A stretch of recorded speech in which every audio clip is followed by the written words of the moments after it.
Hello, I'm Jessica Highland's life coach. How quickly do you lose your temper? Spending a lot of time in close quarters with the family at the moment?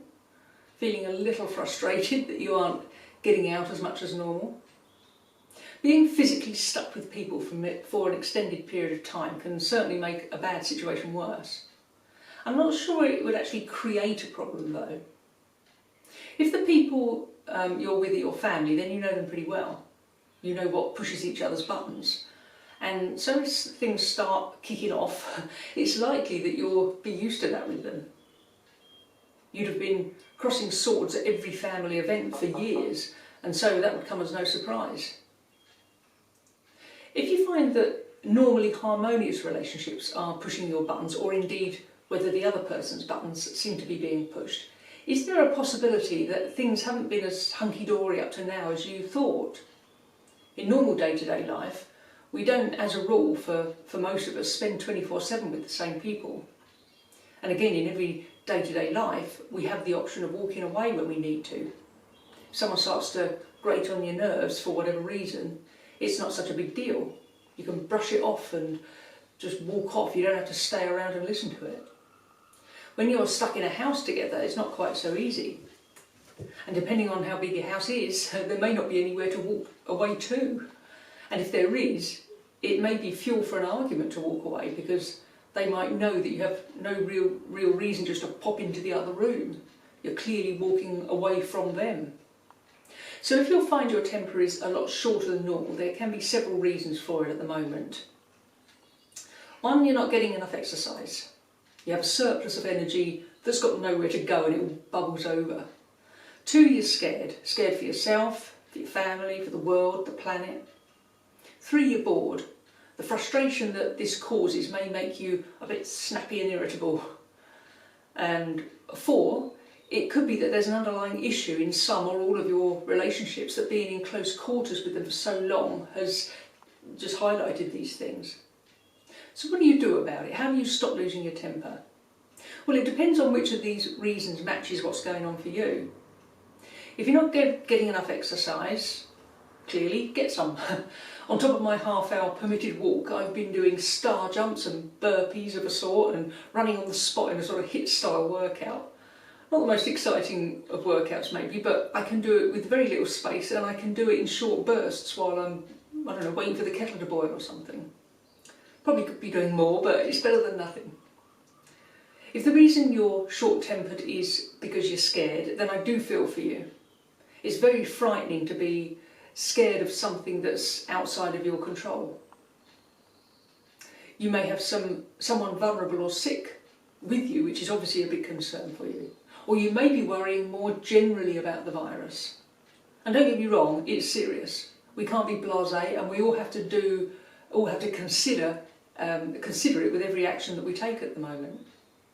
If you find yourself in constant fear over it though, think about where that's coming from. Is it about the virus, or was this feeling of fear there anyway and it's just found an outlet? How you feel about something is all about perception, including what we're going through now.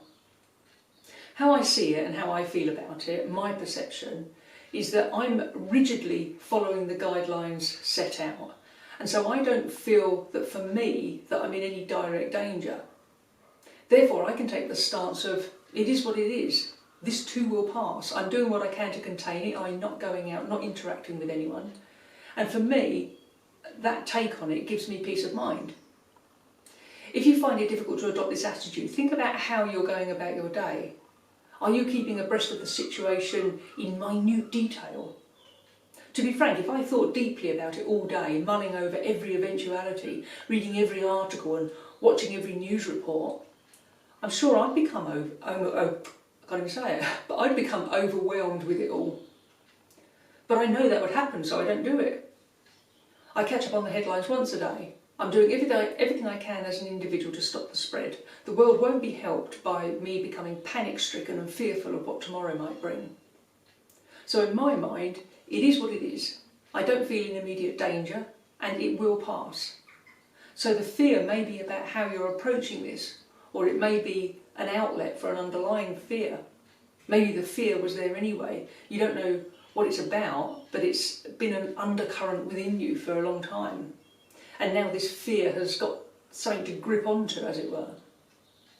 A bit like, let's say you've broken up with someone and you're broken-hearted. You put a brave face on, and even on a conscious level, you have a devil-may-care attitude to it. So what? Plenty more fish in the sea. Then you go to the pictures to see a film, and it's about a couple who are very much in love. And then they split up. You're beside yourself, tears streaming down your face. But is it the film that's making you cry, really? Or was the pain there and the film gave the pain an excuse to come to the surface? Do you see what I mean? So if you're full of fear at the moment and you don't have anyone with you that you're quite rightly worried about, can you see whether there's a possibility that this feeling has been lurking for some time and it now feels justified in coming out and being felt? So back to the short temper. If you have fear either because you're scaremongering yourself with constantly reading horror stories about the virus, or you have an underlying fear that's being allowed to show itself disguised as virus fear, in either case you'll be feeling on edge and likely to snap at people more easily. The next point that can cause a short temper was boredom. If you're bored, you may be making up problems and arguments almost to entertain yourself. Nothing's happening, let's inject some life into this. If you recognise this in yourself, then think of something to do to occupy your mind. You've got the internet there, the world's your oyster in finding something to keep you interested and to pass the time. Anything from playing Scrabble to learning a new skill. Offline, read a book, do a crossword. Better still, do something where you're interacting with others in the house. Play cards, Pictionary, talk. And the last point that could be making things uncomfortable is whether there's an underlying discontentment with your relationship as a whole. This can be your relationship with your partner, your kids, siblings, parents, whoever it is with you. There may be things that you ignore or avoid on a day-to-day basis, and being forced to spend so much time together, these irritants are being highlighted. If this is the reason for your short temper, then depending on how you are together and how deep the issue is, now might be a good time to talk and try and sort things out.